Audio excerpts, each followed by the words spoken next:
شامل ہوئے ہیں، اللہ پاک ہمارے اس اجماع کو اپنی پاک بارگاہ میں قبول و منظور فرمائے۔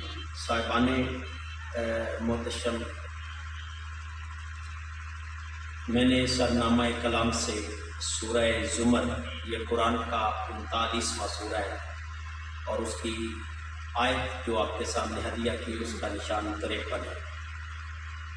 اللہ پاک ارشاد فرماتے ہیں کل محبوب فرما دیجیے۔ یہ قرآن کا اپنا مزاج ہے، جب بھی بات کرنی ہو محبوب کی تو کل سے اطلاع ہوتی ہے۔ سبحان اللہ، محبوب فرما دیجیے، بتلا دیجیے۔ اگر اس پر چند آیتیں ہدیہ کروں، حضرت ابراہیم سے اللہ پاک، اور ابراہیم اپنے رب سے مخاطب ہے اور عرض کرتے ہیں سورہ بقرہ میں آیت نمبر 260 کے نشان ہے۔ اللہ پاک ارشاد فرماتے ہیں قال ابراہیم رب ارنی کیف تحیی الموتیٰ، بولے ابراہیم اے اللہ تو مردے تو زندہ کرے گا لیکن کیسے کرے گا؟ سبحان اللہ، سبحان اللہ۔ اللہ پاک ارشاد فرماتے ہیں قال اولم تؤمن، کیا تجھے مجھ پر بھروسہ نہیں؟ کیا بات، کیا بات۔ قال بلا، ہاں یا اللہ بھروسہ ہے، ولکن لیطمئن قلبی، دل چاہتا ہے، دل کو سکون آتا ہے، دل کو قرار ملتا ہے۔ کوئی مانگ کے قرار لے تو کسی کو وہ خود کہے یا ایتھا النفس المطمئنہ، محبوب ہم نے آپ کے دل کو قرار عطا کیا۔ سبحان اللہ۔ اور حضرت ذکریہ علیہ السلام، یہ سورہ آل عمران کے الفاظ ہیں اور آیت نمبر 37 اور 38 کے الفاظ ہیں۔ اللہ پاک ارشاد فرماتے ہیں کلما دخل علیہ زکریا المحراب، حجرہ مریم میں حضرت ذکریہ داخل ہوتے ہیں تو وجد عندہا رزقا، وہاں رزق دیکھتے ہیں۔ قال یا مریم ان لک ھذا، اے مریم کہاں سے آ گیا، کون تجھے دے گیا؟ قالت ہوا من عند اللہ، وہ بولی کہ مجھے میرے اللہ نے دیا۔ ان اللہ یرزق من یشاء بغیر حساب، اللہ جسے چاہتا ہے بغیر حساب کے رزق دیتا ہے۔ اور پھر اللہ پاک ارشاد فرماتے ہیں وہی کھڑے کھڑے ذکریہ نے یہ دعا کی، ہنالک دعا زکریا ربہ، حالانکہ اللہ ہر جگہ ہی سنتا ہے لیکن ذکریہ یہ سنت دے رہے ہیں تاکہ نبی کی یہ سنت بن جائے، اللہ والوں کی بارگاہ میں آ کے مانگنا کسی اور کی ادا نہیں، یہ ذکریہ نبی کی ادا ہے۔ سبحان اللہ۔ ہنالک دعا زکریا ربہ، وہیں کھڑے کھڑے حضرت ذکریہ نے اپنے رب سے دعا کی۔ کالا، بولے ذکریہ رب حبلی من لدنک ذریۃ طیبہ، اے اللہ پاک اور پاکیزہ بیٹا عطا فرما۔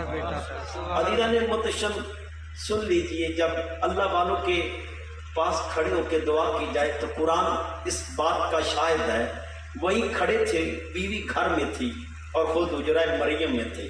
میں اس سے اگلی آیت بھی پڑھ رہا ہوں، فنادتہ الملائکۃ وہو قائم یصلی فی المحراب، ابھی حجرہ مریم میں ہی تھے تو اللہ پاک نے فرشتوں کو بھیج دیا، ان اللہ یبشرک بیحییٰ، آپ نے تجھے یحییٰ دے دیا، مصدقا بکلمات من اللہ وسیدا وحصورا ونبیا من الصالحین، 4 خوبیوں والا بھیج دیا۔ تو دوستان گرامی قدر، بولے ذکریہ، اب سورہ مریم کے الفاظ پڑھ رہا ہوں، یہ قرآن کا 19واں سورہ ہے اور اللہ پاک ارشاد فرماتے ہیں، یہ واقعہ حضرت عیسیٰ اور مریم کا ہے، اور شہر ناصرہ میں جب حضرت مریم علیہ السلام داخل ہوئی تو شور و غل بپا ہو گیا، آپ کی گودی میں بچہ تھا اللہ اور آپ کا نکاح نہیں ہوا تھا، تو حیران ہو کے پوچھتے ہیں یا اخت ہارون ما کانا ابوک امرأ سوء وما کانت امک بغیہ،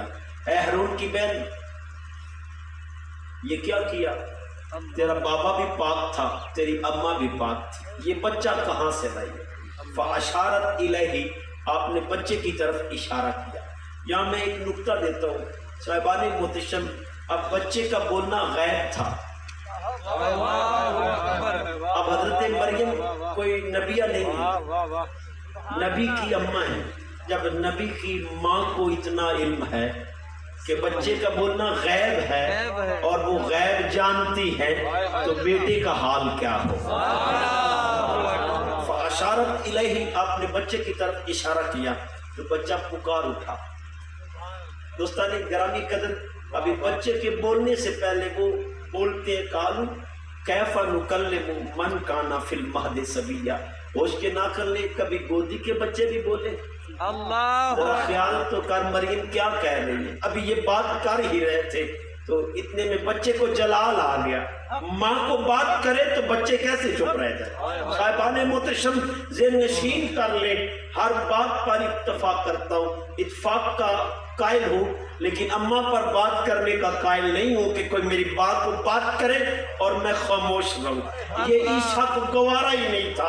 جب عیسیٰ جیسے نبی اس بات پر اتفاق نہ کرے تو مجھ جیسا نکما اپنی ماں پر کیسے اتفاق کرے؟ اللہ ہم تو نبیوں کے نوکر ہیں، ہم تو انہی کی بات پر چلتے ہیں۔ صاحبان محتشم جب کوئی میری ماں پر بات کرے تو سن لیجئے، ذہن نشین کر لیجئے، میں نکتے کے لیے بات کر رہا ہوں۔ صاحبان محتشم سورہ نحل پڑھنے جا رہا ہوں، یہ قرآن کا 16واں سورہ ہے، اور میں آپ کے سامنے مکھی کے بارے میں اللہ پاک نے جو کہا، چونکہ نحل شہد کی مکھی کو کہتے ہیں، اللہ پاک کہتے ہیں وَأَوْحَى رَبُّكَ إِلَى النَّحْلِ، میں نے وحی کی مکھی کی طرف، ان اتخذی کہ تو بنا من الجبال بیوتا، پہاڑوں پر اپنے گھر بنا، ومن الشجر اور درختوں پر بنا، وَمِمَّا يَعْرِشُونَ اور اونچی اونچی جگہوں پر اپنے گھر بنا،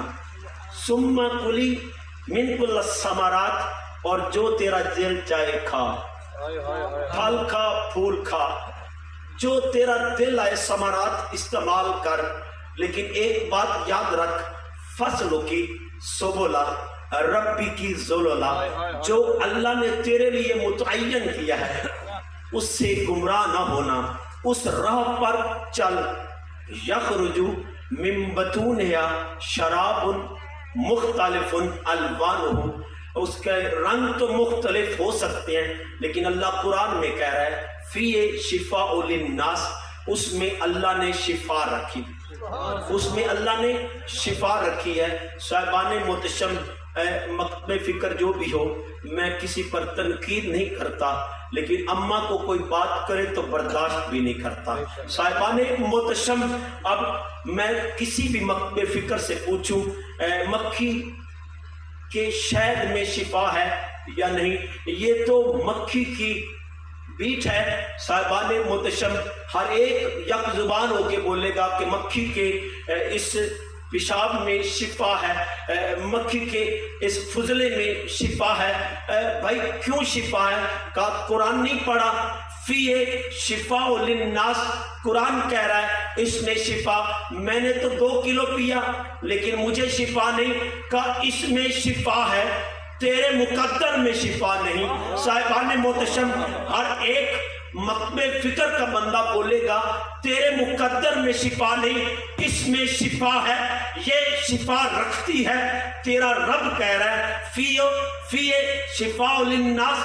کون رب کہہ رہا ہے؟ جس رب نے صاحبان محتشم سورہ مومنون میں آواز دی وَلَقَدْ خَلَقْنَا الْإِنسَانَ من سلالۃ من طین، انسان کو میں نے مٹی سے پیدا کیا، ثم جعلناہ نطفۃ فی قرار مکین، تو ایک قطرے پانی کی بوند تھا، میں نے ماں کے رحم میں رکھا، ثم جعلناہ نطفۃ علقہ، پھر تجھے لوتھڑا بنایا، فخلقنا علقۃ مضغہ، پھر لوتھڑے کو بوٹی بنایا، فخلقنا مضغۃ عظاما، پھر بوٹی کو ہڈیوں سے پرویا، فکسونا العظام لحما، پھر ہڈیوں پر گوشت چڑھایا، ثم انشأناہ خلقا آخر، اور پھر تجھے صورت دے کے نئی اس دنیا میں بھیج دیا، فتبارک اللہ احسن الخالقین، پس بابرکت ہے وہ اللہ جو بہترین بنانے والا ہے۔